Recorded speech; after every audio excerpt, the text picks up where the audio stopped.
விமான சேவை அமைச்சகம் வந்துட்டு அந்த விமானிகள் வந்துட்டு தூங்காம இருந்தாங்கன்னா ரெஸ்ட் இல்லைன்னா போய் விமான விபத்துக்குள்ளாயிரும் அப்படின்றதுக்காக தான் கொண்டு வராங்க.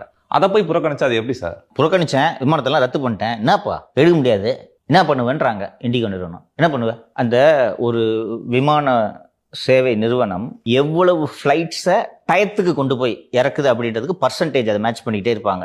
எமிரேட்ஸ் ஃப்ளைட் சர்வீஸ்னா 95%னா 95% விமானங்கள் உரிய நேரத்திற்கு போய் சேர்ந்து விட்டன. இது எவ்வளோ பர்சன்டேஜ் அதிகமாக இருக்கோ அந்த விமான சேவை வந்து நல்ல சேவை அப்படின்னு புரிஞ்சுக்கலாம்.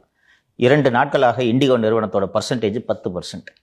இந்த மாதிரி ஒரு நிறுவனத்தோட ஸ்டாண்டர்டு ரெப்புடேஷன் அடி வாங்கும் போது அது பங்கு சந்தையில் எதிரொலிக்கணும். ஓகேவா? போச்சு, கம்பெனி தான் பேர் கெட்டு போச்சு, மேலே எந்த இது கஷ்டம்னு 2% கூட இறங்கல இண்டிகோ பங்கு சந்தையில்.